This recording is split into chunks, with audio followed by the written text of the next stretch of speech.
¿Qué tal?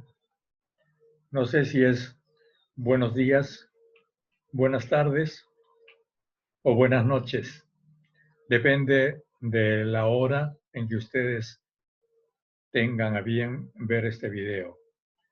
Me han pedido hacer una exposición sobre partidos políticos. Entonces, he preparado algunas ideas, como ustedes comprenderán.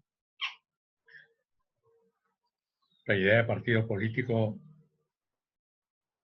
ha atraído a muchos teóricos.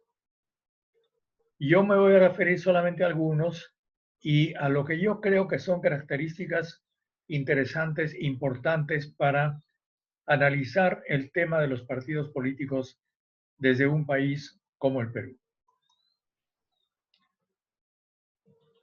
Para eso, empiezo por compartir pantalla y vamos a entrar a nuestra exposición. Vamos a salir de esto, creo que me he equivocado. Vamos a entrar nuevamente. Y aquí tenemos, ahora sí, la colección de diapositivas con las cuales quisiera trabajar con ustedes.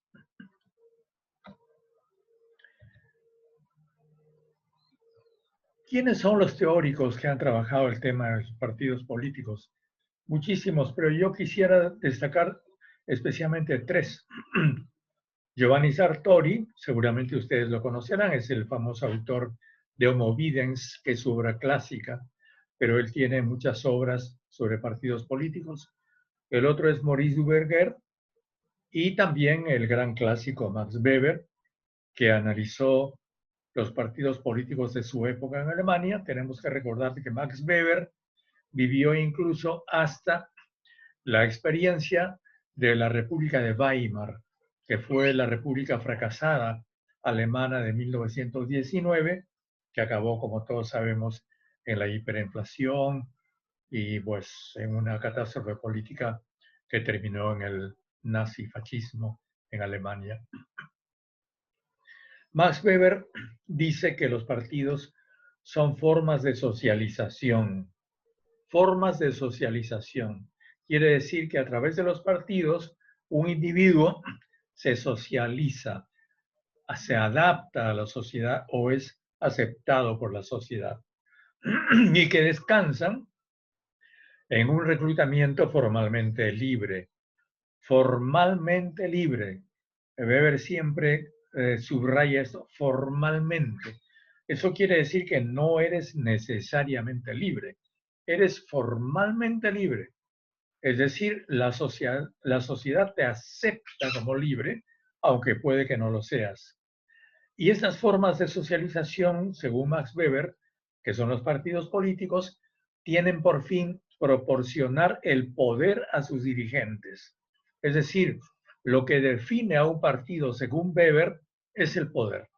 El partido es una organización política orientada a la captura del poder.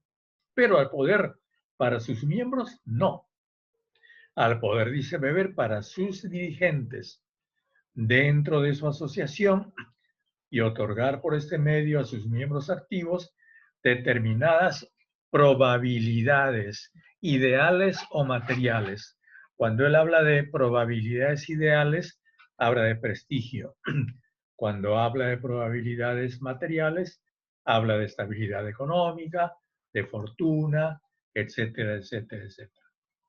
El otro teórico es Maurice Duverger, que utiliza el término con una gran amplitud y una vez más, para él el objetivo principal del partido es conquistar el poder o compartir el ejercicio del poder y además que existe para eso una base amplia de apoyo, una base social y política de apoyo. Pero Duverger dice que este término de partido encubre iglesias, ortodoxias,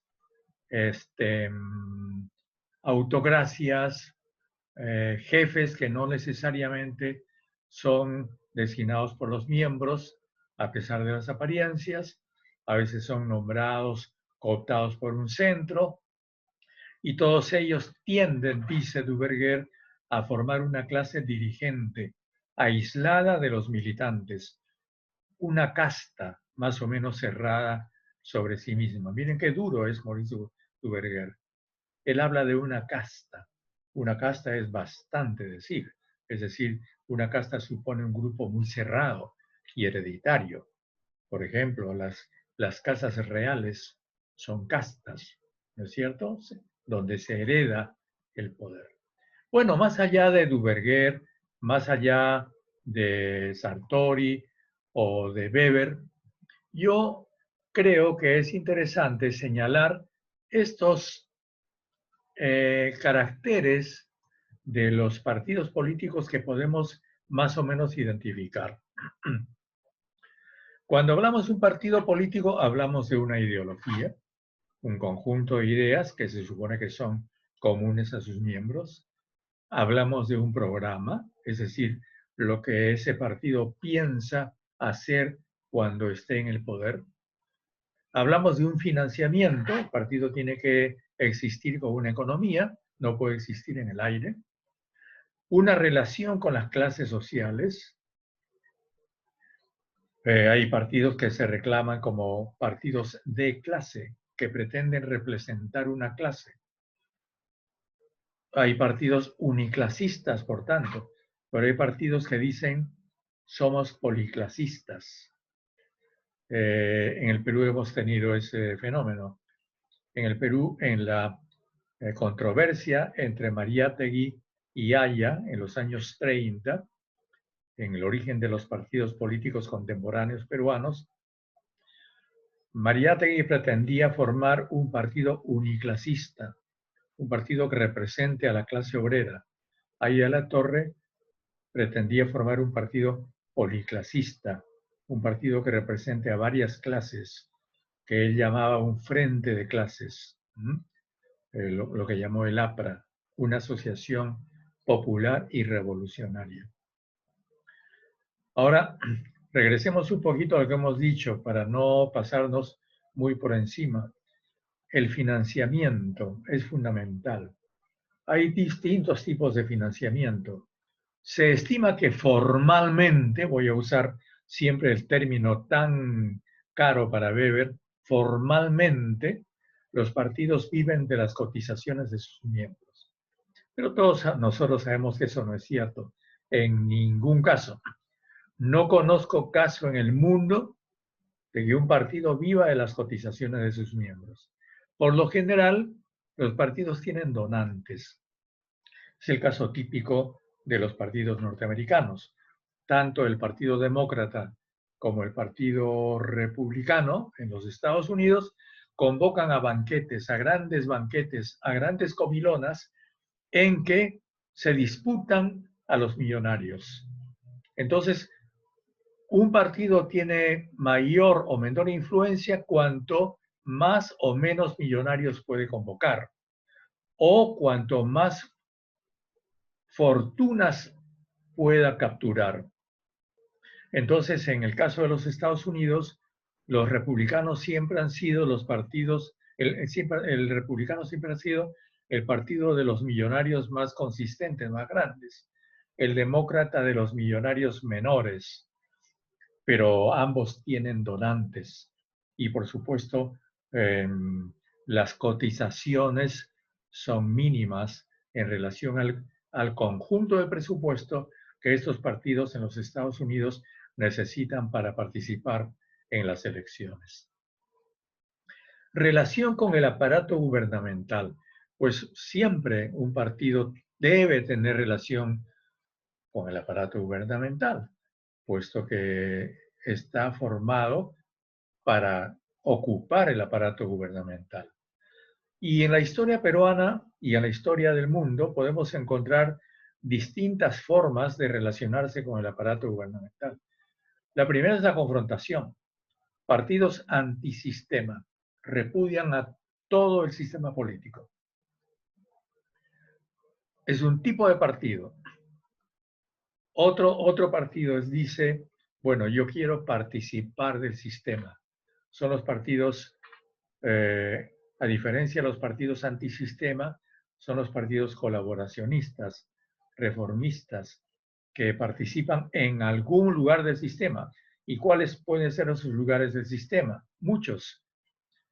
Pueden participar en el sistema parlamentario, en el Parlamento, pueden participar en el Poder Ejecutivo o pueden participar en el aparato gubernamental o en el Poder Judicial o en las Fuerzas Armadas o en la policía. En el Perú hemos tenido el caso clásico del APRA. El APRA empieza siendo un partido antisistema de colaboración de clases, porque es un frente que se forma en los años 1930 y siguientes para superar, sustituir el sistema terrateniente que existía hasta esa época en Perú por otro que llamaron ellos el Estado antiimperialista, pero tuvo entonces, como sabemos, una etapa de confrontación dura a través de conspiraciones, intentos de golpes de Estado, revoluciones como la de Trujillo, etcétera, etcétera. Pero luego, a partir de los años 1950, concretamente el 56, cuando retornan a la legalidad con el gobierno de Prado, deciden infiltrar el sistema, ocupar el sistema. Entonces vamos a encontrar, a partir del año 56, militantes apristas en el Poder Judicial, todavía hasta ahora los tenemos, en el aparato gubernamental, en aquella época eran las corporaciones de desarrollo, en las corporaciones había muchos apristas, en los ministerios, no como ministros, sino como empleados de los ministerios. ¿Qué más? En una serie de organizaciones gubernamentales distintas, por ejemplo, la Seguridad Social. Cuando el APRA forma o contribuye a formar el Seguro Social del Empleado, el año 1956 también, prácticamente los apristas ocupan los puestos tanto de médicos como de empleados en el Seguro Social en el Seguro Social de esa época. Entonces, en esta relación con el aparato gubernamental encontramos una ocupación del aparato gubernamental. Es el caso del sandinismo también ahora en Nicaragua. Los sandinistas están en el ejército, están en el Poder Judicial, están en las oficinas públicas, igual. Contrariamente a eso, hay partidos que se limitan a querer solamente una organización de cuadros para la toma del poder. Es el típico caso del partido leninista o los partidos de organización leninista. Creen que los partidos deben ser solamente de gente que esté muy bien dotada intelectualmente y prácticamente e ideológicamente, y que tenga una organización prácticamente militar, de una gran disciplina. Eso fue el partido bolchevique, organizado por Lenin. La típica organización de cuadros. Hay también partidos que son organización de élites, como por ejemplo el típico partido formado por Manuel Pardo en el Perú, el Partido Civilista. Manuel Pardo forma el Partido Civilista en 1872-74, el primer partido organizado en el Perú, y ese partido se mantiene. Claro, se dividen muchas veces, etcétera, etcétera, pero se mantienen hasta la crisis de la República que Basadre llamó la República Aristocrática. Es decir, tiene el civilismo en el Perú como partido, porque después subsistió como cultura, pero estamos hablando del partido públicamente organizado, con afiliados, presidentes, dirigentes, etcétera, existe desde 1874 hasta 1919, en que Leguía prácticamente acaba con el partido civilista. Entonces es una larga historia. Es el típico partido que organiza a las élites, es decir, a la gente de dinero que a la vez tenía cultura. Eran jóvenes que habían estudiado en Europa, que eran grandes propietarios de familias terratenientes y que entonces estaban organizados políticamente. También hay un tipo de organización populista en los partidos. Otro típico caso es el peronismo en Argentina, el típico partido populista, es decir, un líder y el pueblo. El conjunto del pueblo, miles de personas, sigan a un líder preclaro, singular, adorado, que al mismo tiempo es odiado por los adversarios. Es el caso del peronismo y de Juan Domingo Perón y de Evita Perón. Entonces, la organización populista. Y por lo general, estos partidos tienen una ideología muy poco clara, porque dado que reúnen a miles y a veces millones de personas, tienen que reflejar los requerimientos, los ideales, las aspiraciones, las expectativas de esos millones de personas. Y por tanto, esa ideología tiene que ser lo suficientemente amplia y por tanto poco precisa, yo diría hasta nebulosa y muchas veces contradictoria, de manera de al mismo tiempo recoger las esperanzas, las expectativas de las clases medias, de las clases obreras, de los sectores campesinos o de los sectores que no tienen clase social en un país. Hay partidos de organización paramilitar, el típico caso del fascismo italiano y el nazismo alemán. Es decir, organizaciones con un líder, disciplina militar y uniforme, jefes, escuadras, batallones, que no son precisamente el ejército, son un ejército paralelo que se forma a la política y que sirve para aterrorizar a los adversarios. Estos mismos partidos tienen por lo general una conducta muy agresiva. El APRA, de alguna manera en el Perú, también ha transitado por ese tipo de política. Es decir, unió a su base social amplia en sus épocas de auge. El APRA de ahora ya no es nada, digamos, pero en sus épocas de auge unió a todas estas grandes masas organizaciones paramilitares de defensistas con una disciplina casi militar. Lo otro es la estrategia de los partidos. Estrategia. ¿Todos los partidos tienen estrategia? No, no todos. Tienen estrategia los partidos que tienen una ideología trascendente. Es decir, los partidos que se plantean a sí mismos la misión de algunos cambios sustantivos, algunos cambios de estructura, algunos cambios sociales. Los partidos comunistas, por ejemplo, tienen estrategia. Pero un partido que no persigue un cambio social fundamental, sino persigue solamente la reforma o la mejora o algunos afeites al sistema ya dado, no tiene estrategia, tiene más bien táctica. Y esa táctica es de dos clases. Puede ser una táctica de abogacía, de cabildeo, de convencimiento del que gobierna, el típico caso del asesor del gobernante o del partido asesor del gobernante, o también de confrontación. Pero esas confrontaciones son confrontaciones de menor grado. Pueden ser muy intensas, pero se refieren sobre todo a casos muy específicos. Los típicos escándalos políticos, las acusaciones de corrupción, la judicialización de la política, etcétera, etcétera. Todo el tipo de política que hemos tenido intensamente durante los últimos años. Entonces yo diría que todas estas son características que reúnen a lo que conocemos como sistemas políticos en un país como el Perú. Ahora bien, yo quiero finalmente decir algo que puede parecer fuera de lugar, porque estoy fuera, por supuesto, del diálogo acostumbrado en el Perú, pero que a mí me parece perfectamente pertinente. Y es decir que Los partidos no son necesariamente la base de la democracia.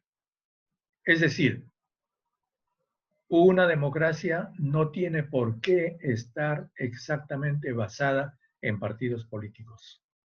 Puede haber democracia sin partidos o puede haber democracia sin base específica de varios partidos. Hay democracias unipartidistas, las encontramos en el mundo de hoy día. Vietnam hoy día es una democracia de partido único. China Popular es una democracia de partido único. Cuba es una democracia de partido único.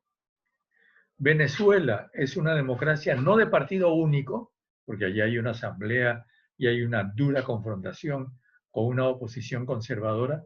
No es de partido único, pero es un partido predominante, que es el PSV, Partido Socialista de la Revolución Venezolana, Partido Socialista Unificado de Venezuela. Tenemos el caso del Partido Comunista de Cuba, un partido único.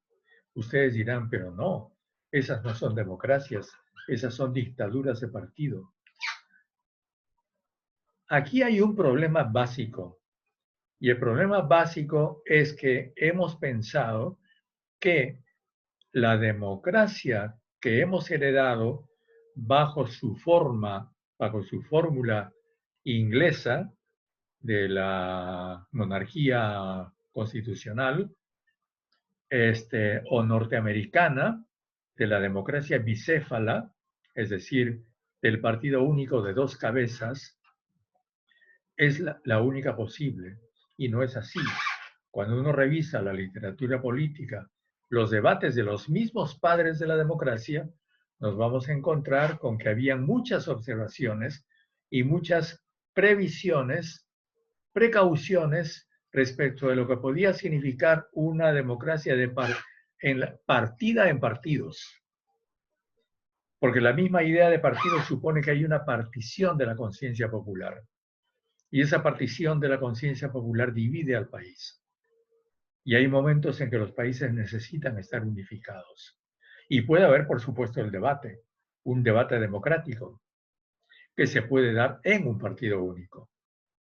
Claro, yo reconozco que este es un tema absolutamente discutible, pero de hecho estamos frente en el mundo, en este momento, a varios tipos de organización política en las cuales se ejerce el poder tanto por la vía de un partido único como por la vía de una democracia de partidos.